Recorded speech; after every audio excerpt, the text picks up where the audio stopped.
મિત્રો, ચોમાસામાં એક ડોક્ટર પતિ પત્ની સાથે બનેલી આ એક સત્ય ઘટના છે. તો થોડો સમય કાઢીને આ ઘટનાને અંત સુધી જરૂરથી સાંભળજો. અમદાવાદ શહેરમાં રાતના 4 વાગે પોતાના હોસ્પિટલની શિફ્ટ પૂરી કરીને ડોક્ટર રાજેશ પોતાની પત્ની ડોક્ટર મીનાક્ષી સાથે ઘરે પાછા ફરી રહ્યા હતા.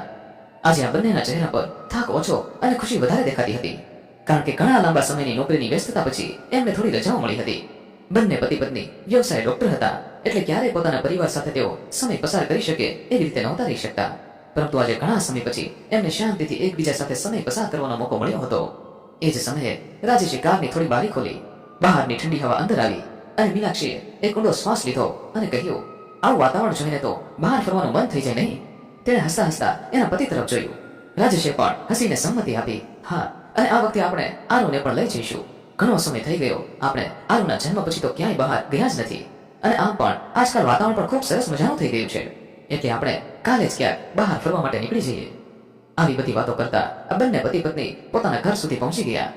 ઘરની અંદર પહોંચતા જ મીનાક્ષી સૌથી પહેલા પોતાના 3 વર્ષના દીકરા આરવને જોવા માટે એના રૂમ સુધી પહોંચી ગઈ. જઈને જોયું તો આરવ ગાઢ ઊંઘમાં સૂતો હતો, એટલે એના માથા પર હળવેકથી હાથ ફેરવીને એ ફરી બહાર હોલમાં આવી ગઈ. ઘરે આવીને બંને પતિ પત્ની પોતાના રોજિંદા કામકાજ પતાવીને થોડીવાર આરામ કરવા માટે ગયા, અને સવારે જાગીને નાસ્તો કરવા સમયે હવે કઈ જગ્યાએ ફરવા જવું છે એના વિશે ચર્ચા વિચારણા કરવા લાગ્યા. વરસાદનો સમય હતો, એટલે ચારે તરફ ખૂબ જ લીલુંછમ વાતાવરણ હતું, જેને લઈને મીનાક્ષીને તો કોઈ હિલ સ્ટેશન પર ફરવા જવું હતું. એટલે એણે તો પોતાના વિશેષની યાદી તૈયાર કરી લીધી, અને થોડી વારની વાતચીત બાદ બંને નક્કી કર્યું કે તેઓ શહેરથી દૂર એક હિલ સ્ટેશન પર ફરવા માટે જતા રહેશે.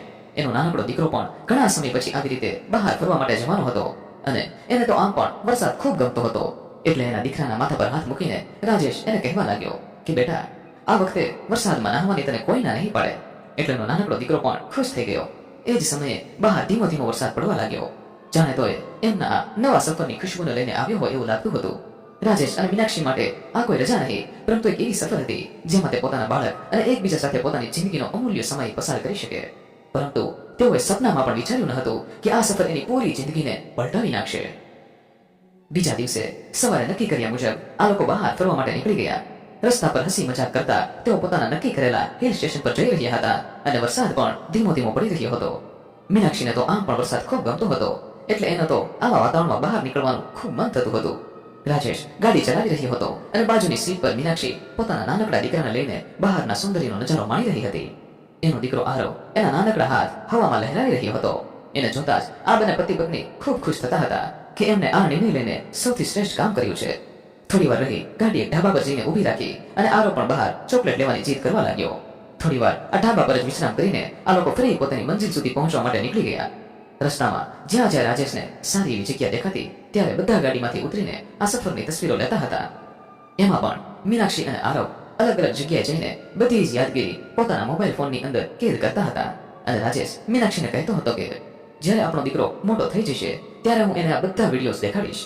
આ લોકો ગાડીમાંથી ઉતરીને આવી મજાક મસ્તી કરી રહ્યા હતા કે અચાનક મીનાક્ષીની નજર રસ્તાની બાજુ તરફ પડેલા પાણીના ઝરણા પર પડી, અને એ રાજેશને કહેવા લાગી કે રાજેશ, આપણે થોડી વાર માટે એ ઝરણા સુધી જઈએ, તે ખૂબ મજા આવે એવું છે.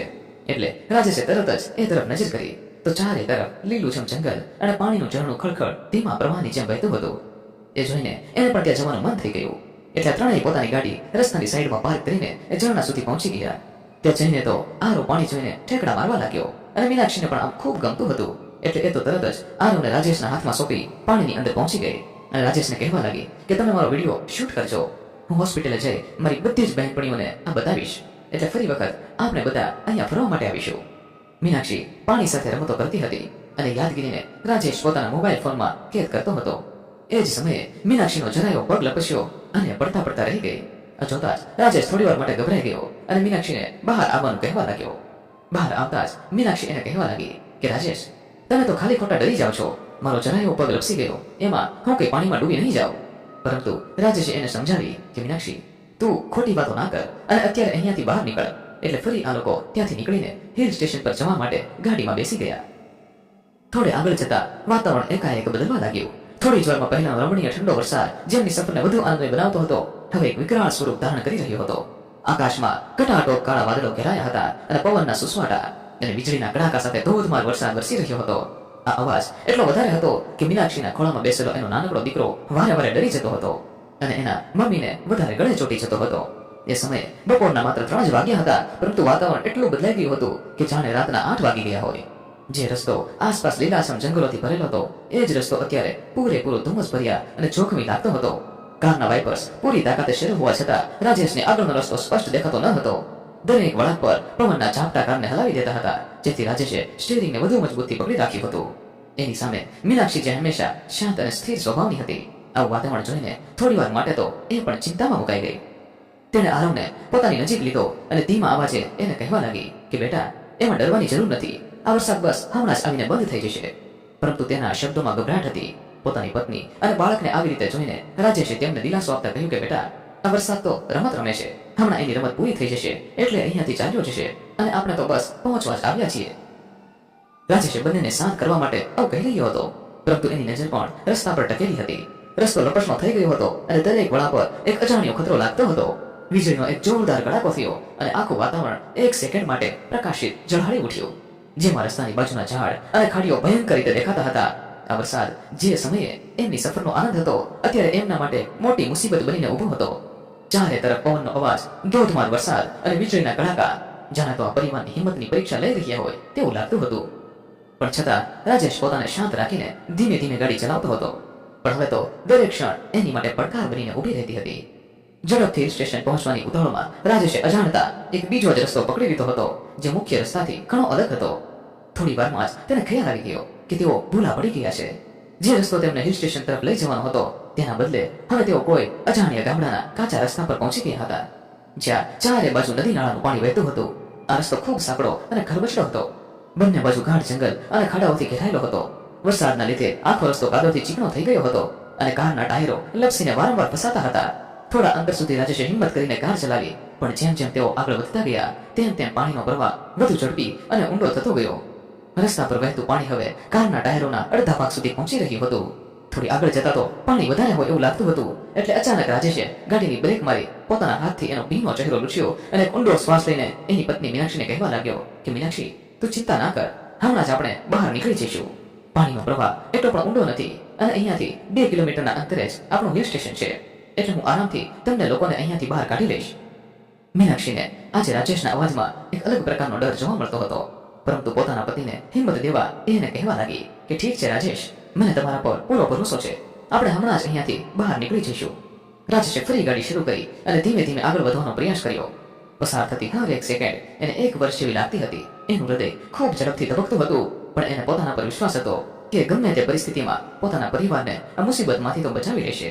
એને ધીમે ધીમે કાર આગળ ચલાવવાનો પ્રયત્ન કર્યો, પરંતુ પાણીનો પ્રવાહ એટલો વધી ગયો કે જાણે એની ગાડી એક વાહનની જેમ આમ તેમ ડોલવા લાગી.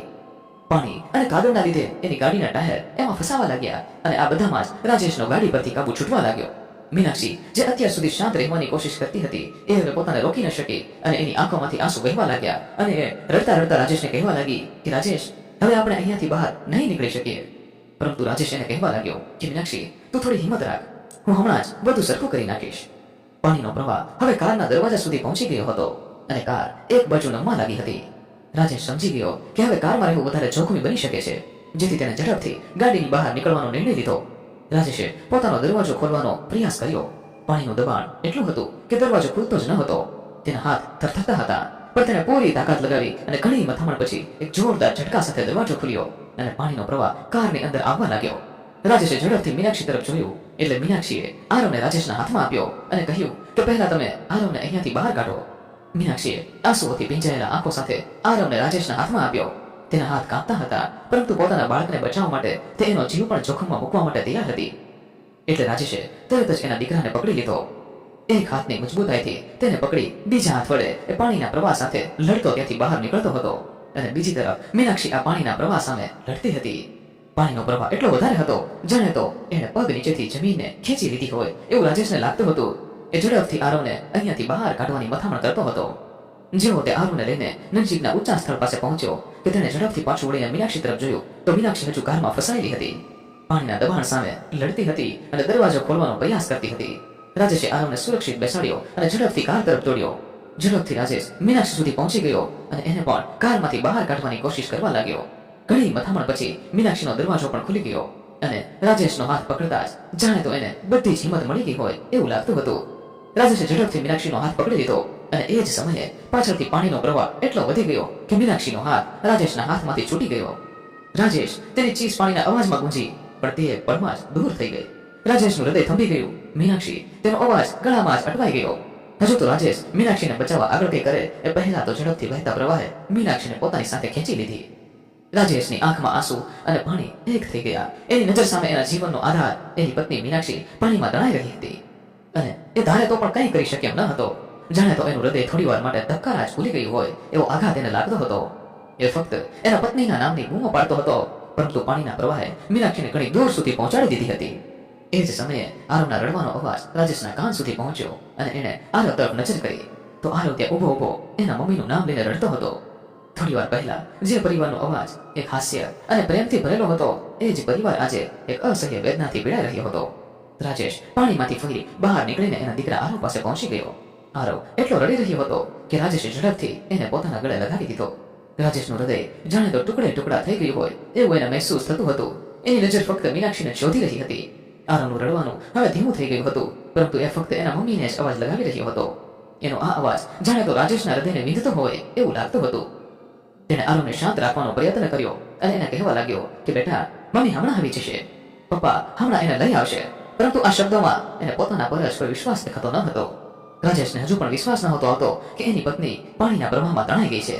તેને 1 મિનિટ માટે આંખો બંધ કરી અને જાણે તો મીનાક્ષી એને બચાવવા માટે બૂમો પાડી રહી હોય એવું એને મહેસૂસ થવા લાગ્યું. એટલે તરત જ એને આરવને તેડીને પ્રવાહની દિશામાં દોડવાનું શરૂ કર્યું. એના પગ કાદવમાં લપસતા હતા, પણ એના મગજમાં ફક્ત એક જ ધૂન ચાલતી હતી કે ગમે તે હાલતમાં એ એની પત્નીને બચાવીને જ રહેશે. થોડે આગળ જતા તેને 2-3 સ્થાનિક લોકો મળ્યા, જેઓ વરસાદથી બચવા એક ઝાડ નીચે ઊભા હતા. રાજેશ તેમની પાસે દોડી ગયો. તેનો ચહેરો આંસુ અને દુઃખથી ભીંજાયેલો હતો. મારી પત્ની પાણીમાં તણાઈ ગઈ છે, મહેરબાની કરીને મારી મદદ કરો. આવું કહેતા એ એમની પાસે હાથ જોડીને રડતો રડતો જમીન પર બેસી ગયો. આ લોકોએ રાજેશની હાલત જોઈને તરત જ મદદ કરવાની હા કહી દીધી અને રાજેશ આરવને લઈને મીનાક્ષી જ્યાં તણાઈ હતી તે જગ્યાએથી થોડે આગળ આ લોકોને સાથે લઈને પહોંચી ગયો. ચારે બાજુ નજર કરી, પણ તેને ક્યાંય મીનાક્ષી જોવા મળતી ન હતી. એમાંના એક વ્યક્તિએ ગંભીર અવાજે ધીમેથી કહ્યું, સાહેબ, આ નદી દર વર્ષે આવી તબાહી મચાવે છે. દર વખતે 2-3 લોકોના જીવ લઈને જ જાય છે. આ શબ્દો રાજેશના હૃદયમાં કાંટાની જેમ ખૂંચી ગયા. તે ગુસ્સામાં કહેવા લાગ્યો, ના, મારી મીનાક્ષી ક્યાંય નથી ગઈ. તમે તેને શોધો, મારી મદદ કરો. તે બૂમ પાડવા લાગ્યો. તેઓ અવાજ દુઃખ અને ગુસ્સાથી થરથરતો હતો. તે પોતાની પત્નીને ખોવામાં દુઃખમાં એટલો ગાંડો થઈ ગયો હતો કે તે આગળની તરફ દોડવા લાગ્યો અને ઝાડ અને ખડકોની વચ્ચે મીનાક્ષીનું નામ પોકારતો. મીનાક્ષી, તું ક્યાં છે? જવાબ આપ. તેની ચીસો નદીના પ્રવાહમાં ડૂબી જતી હતી. તેનું મન એ વાત માનવા માટે તૈયાર નહોતું થતું કે એની પત્ની હવે ક્યારેય પાછી નહીં આવે. એને પોતાના પર એટલો વિશ્વાસ હતો કે ગમે ત્યાંથી પોતાની પત્નીને શોધી લેશે, પરંતુ અથાગ મથામણ પછી એની આશા નિરાશામાં પરિવર્તિત થતી હતી. નદીના કિનારે ઉભા રાજેશનું હૃદય એક અંધ દુઃખના સમુદ્રમાં ડૂબી ગયું, પરંતુ આગળ જે થવાનું હતું એની એને ક્યારેય પણ કલ્પના નહોતી કરી. મિત્રો, આગળની ઘટનામાં શું બન્યું તેની વાત કરીએ તેના પહેલા જે પણ મિત્રો આપણો રેગ્યુલર વિડીયો નિહાળી રહ્યા છે અને રેગ્યુલર આપણા વિડીયોમાં કોમેન્ટ કરી રહ્યા છે, તે લોકોના નામ અમે આનંદ સાથે અહીં ઉલ્લેખ કરી રહ્યા છીએ.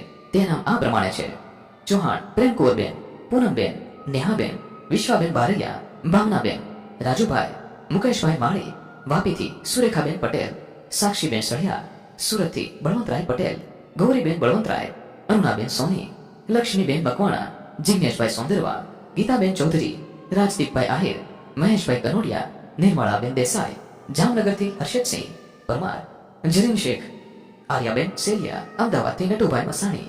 આ બધા મિત્રો આપણા આગળના વિડીયોમાં ખૂબ સરસ મજાની કોમેન્ટ કરી રહ્યા છે. મિત્રો, આ સિવાય પણ ઘણી બધી સરસ મજાની કોમેન્ટ આપ લોકો દ્વારા આપવામાં આવી છે, પરંતુ દરેક કોમેન્ટનો ઉલ્લેખ કરવો શક્ય હોતો નથી. આપ સૌ મિત્રોનો અમે હૃદયપૂર્વક આભાર માનીએ છીએ. આવી રીતે જ આપ દરેક વિડીયોમાં કોમેન્ટ કરતા રહો મિત્રો. ખાસ મિત્રો, અહીં નોંધ લેશો કે જે પણ મિત્રોએ વિડીયોને લાઈક કર્યો હશે અને આપણી ચેનલને સબસ્ક્રાઇબ કરી હશે તેના જ નામ ઉલ્લેખ કરવામાં આવશે. તો મિત્રો, આવી રીતે જ આપ દરેક વિડીયોમાં કોમેન્ટ કરતા રહો અને ખાસ આપના નામની પાછળ તમે કયા ગામથી કોમેન્ટ કરી રહ્યા છો તે પણ જરૂરથી જણાવજો, જેથી અમે તેનો પણ ઉલ્લેખ કરી શકીએ અને આપની કોમેન્ટ વાંચીને આપના સગા વહાલા પણ આપના ઉપર ગર્વ કરી શકે. જેથી મિત્રો, ખાસ ચેનલને સબસ્ક્રાઇબ કરી દરેક વિડીયોને લાઈક કરી અને કોમેન્ટ કરતા રહો. તો ચાલો મિત્રો, આગળની ઘટનામાં શું બન્યું તેની વાત કરી લઈએ. રાજેશ એ જ નદીના કિનારે ઊભો રહ્યો. ઠંડીના લીધે એનું શરીર આખું ધ્રુજતું હતું. તેણે તરત જ પોલીસ ઇન્સ્પેક્ટરને જાણ કરી. થોડી જ વારમાં પોલીસ અને સ્થાનિક બચાવ ટીમ ઘટના સ્થળે પહોંચી ગઈ અને નદીના કિનારે શોધખોળ શરૂ કરવામાં આવી. ઘણી તજવીજો હાથ ધર્યા પછી પણ મીનાક્ષીની કોઈ પણ જાણકારી આ લોકોને ના મળી. પછી આખરે પોલીસ ઇન્સ્પેક્ટરે હળવા અવાજે રાજેશને કહ્યું કે રાજેશભાઈ, તમે અત્યારે તમારા દીકરાને લઈને ઘરે પહોંચી જાઓ. જો અમને કઈ જાણકારી મળશે તો અમે તરત જ તમને જાણ કરી દઈશું. આ શબ્દો રાજેશના કાનમાં પડ્યા, પણ તેનું મન આ હકીકતને સ્વીકારવા માટે તૈયાર ન હતું. ઘરે પાછા કેવી રીતે ફરવું? જે ઘરમાં મીનાક્ષીનું હાસ્ય ગુંજતું હતું તેની હૂંફ આરવને ગળે લગાવતી હતી. તે ઘર હવે એના વગર કેવું લાગશે? તેની આંખો નદી તરફ સ્થિર હતી, જાણે હજુ એક ચમત્કાર થશે અને મીનાક્ષી તેનો હાથ પકડીને બહાર આવશે. પણ આવો કોઈ ચમત્કાર ન થયો. આખરે આરવની નાનકડી આંખો અને તેનું થાકેલું શરીર જોઈ રાજેશે ભારે હૃદયે પાછા ફરવાનું નક્કી કર્યું. તેણે આરવને ગળે લગાવ્યો અને સ્થાનિક લોકોની મદદથી એક બીજી ગાડીમાં ઘર તરફ સફર શરૂ કરી. એ જ રસ્તો જે થોડા કલાકો પહેલા હાસ્ય અને આનંદથી ભર્યો હતો, હવે એક દુઃખદ યાત્રા બની ગયો હતો. રાજેશનું મન પોતાને જ દોષ આપતું હતું કે કાશ એણે અહીંયાથી ગાડી ન ચલાવી હોત તો આજે એની પત્ની સુરક્ષિત એની સાથે હોત. રસ્તામાં દરેક નાની વસ્તુ મીનાક્ષીની યાદ અપાવતી હતી. બારીની બહાર જોતા વહેતું વરસાદનું પાણી તેણે તેની ખોવાયેલી પત્નીનું ચિત્ર દેખાડતું હતું. રાજેશની આંખમાંથી આંસુ રૂકતા ન હતા. જે રસ્તા પરથી તેઓ હસી મજાક કરતા પોતાના જીવનની એક યાદગીરી બનાવવા માટે આવ્યા હતા, એ જ રસ્તો તેમના જીવનની સૌથી મોટી દુર્ઘટના બનીને રહી ગયું હતું.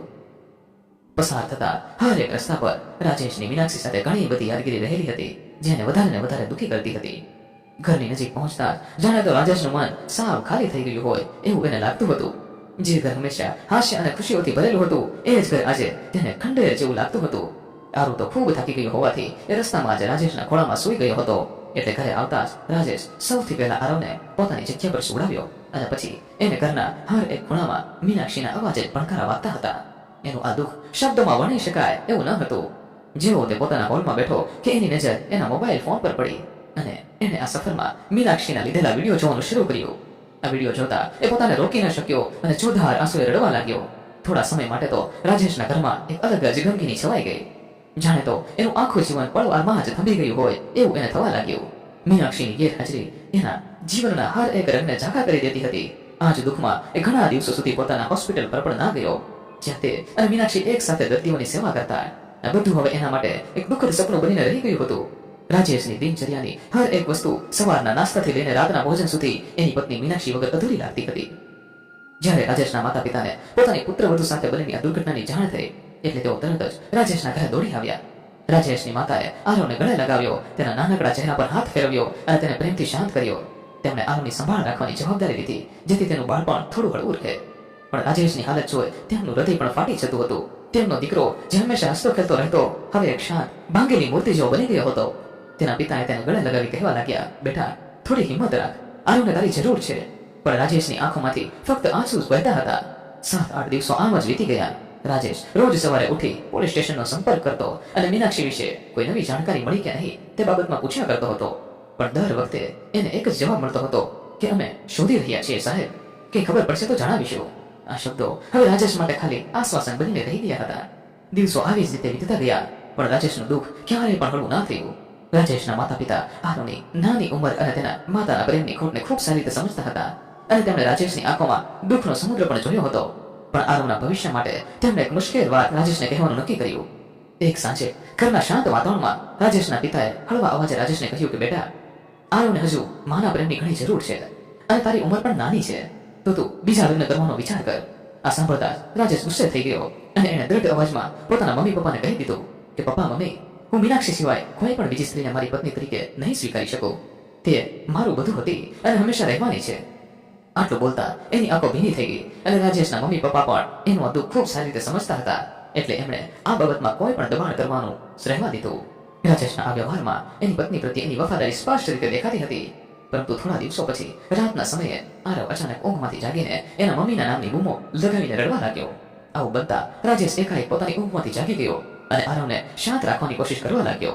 પણ આવું એક દિવસ નહીં, વારે વારે બનવા લાગ્યું. આરવ અવારનવાર ઊંઘમાંથી જાગીને એના મમ્મીનું નામ લઈને મમ્મી ક્યાં છે, મમ્મી ક્યાં છે એવું બોલીને રડવા લાગતો હતો.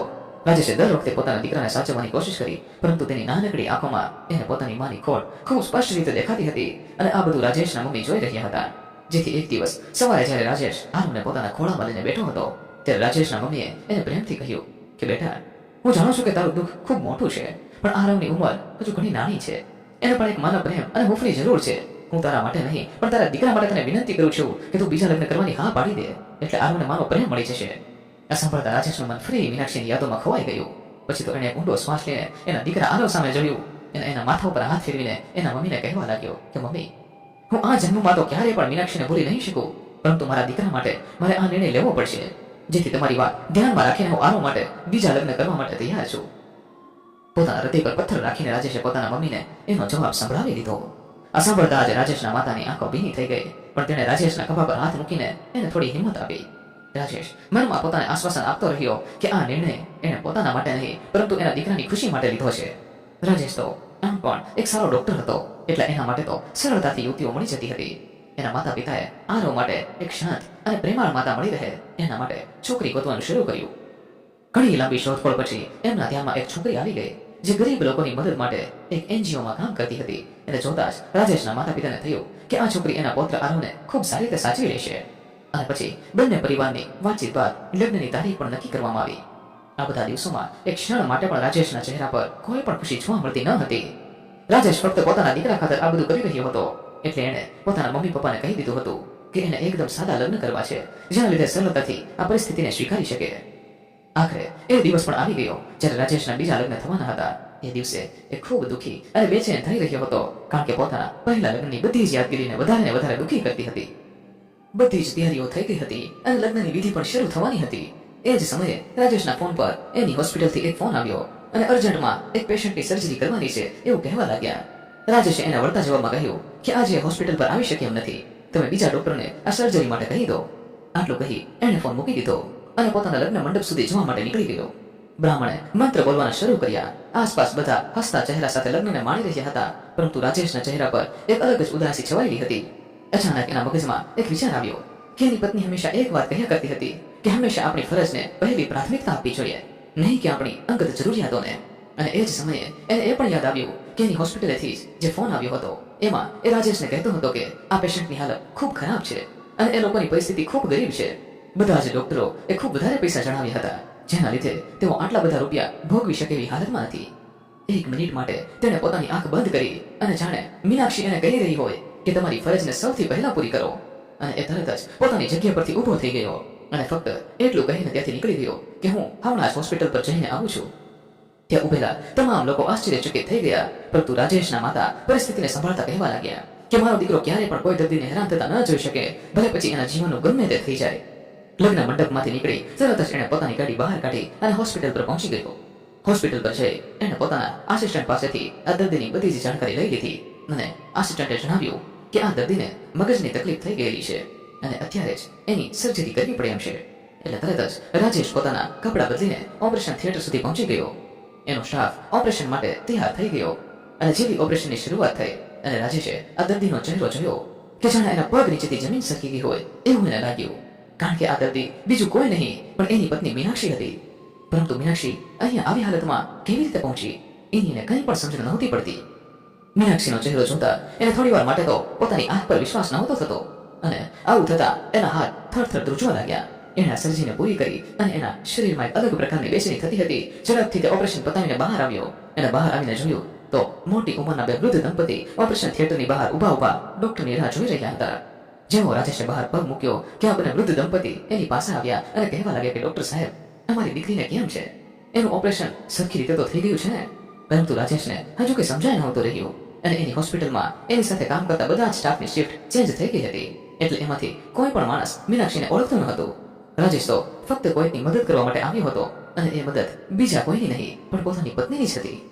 પછી એણે વૃદ્ધ દંપતીને પોતાની સાથે બનેલી ઘટના જણાવી. એના પછી પહેલા વૃદ્ધ દંપતીએ જે વાત જણાવી એ સાંભળીને રાજેશને તો જાણે આંખો ચાર થઈ ગઈ.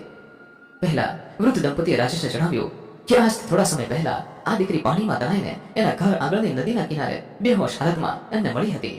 એના માથા પરથી ખૂબ વધારે પ્રમાણમાં લોહી વહેતું હતું અને એણે પોતાને બચાવવાની એટલી કોશિશ કરી હતી કે એના હાથ પગમાં પણ જીવ રહ્યો ન હતો. આ લોકોએ તરત જ એને સરકારી હોસ્પિટલ લઈ ગયા હતા અને એની સારવાર કરી. પરંતુ જ્યારે છોકરીને હોશ આવ્યો ત્યારે ડોક્ટરે અમને જણાવ્યું કે એના માથા પર ખૂબ ઊંડા ઘા વાગી ગયા છે, જેના લીધે એ પોતાની યાદશક્તિ ગુમાવી બેઠી છે. અને અમે તો એ પણ નહોતા જાણતા કે આ દીકરી કોણ છે અને ક્યાંથી આવી છે. અમે તો જંગલની વચ્ચે આવેલા ગામડાના એક સામાન્ય રહેવાસી છીએ. અમને તો આ બધી કંઈ ખબર ના પડે. એટલે પછી એક માણસાઈની દ્રષ્ટિએ અમે આ દીકરીને અમારા ઘરે સાચવી લીધી અને એની બધી જ સાર સંભાળ લેતા હતા. હમણાં થોડા દિવસોથી એની તબિયત વધારે બગડતી જતી હતી અને અમારી પરિસ્થિતિ ખૂબ જ નબળી છે. પછી અમને જાણવા મળ્યું કે આ હોસ્પિટલ પર ગરીબ લોકોને મફતમાં ઓપરેશન કરી આપે છે, એટલા માટે અમે આ દીકરીને અહીંયા લઈને આવી ગયા. આ વાત સાંભળતા જ જાણે રાજેશને જીવમાં જીવ આવ્યો હોય એવો અહેસાસ થયો. પરંતુ એક વાતનું દુઃખ પણ થયું કે એની પત્ની એની યાદશક્તિ ગુમાવી બેઠી છે. જેથી એ રાજેશને ઓળખી શક્યો પણ નહીં. એક વાતથી એણે પોતાના મનને મનાવી લીધું કે એની પત્ની આજે જીવતી છે, એ જ એના માટે સૌથી મહત્વનું છે. પોતે એની બધી જ તાકાત લગાવી દેશે કે એની પત્નીને સાજી કરી શકે. થોડી વાર રહીને મીનાક્ષીને હોશ આવ્યું, પરંતુ તે રાજેશને ઓળખતી ન હતી. રાજેશ એને એમ કહીને ઘરે લઈ ગયો કે એને બીજા હોસ્પિટલ પર લઈ જવાના છે. આ ઘટના બનતા રાજેશના ચહેરા પરના હાવભાવ એકાએક બદલાઈ ગયા. એ ફક્ત એ જ વિચારીને ખુશ હતો કે જ્યારે એનો દીકરો આરવ એની મમ્મીને જોશે ત્યારે કેટલો ખુશ થશે. પછી તો જેવા તેઓ ઘરે પહોંચ્યા કે રાજેશ સાથે મીનાક્ષીને જોતા ત્યાં ઉભેલા તમામ લોકો નવાઈ પામી ગયા. આરવ તો દોડીને પોતાના મમ્મીને ચોંટી ગયો, પરંતુ મીનાક્ષી તો આ કોઈને ઓળખતી ન હતી. એ તો ફક્ત ટગર ટગર બધાની સામે જોતી હતી. રાજેશને પૂછવા લાગી કે ડોક્ટર, તમે તો મને હોસ્પિટલ પર લઈ જવાના હતા અને આ હું ક્યાં આવી ગઈ છું? એટલે રાજેશે એને ઘરની અંદર મોકલી દીધી અને પછી બહાર બધાને જે કંઈ પણ ઘટના બની હતી એની સંપૂર્ણ વાત કરી.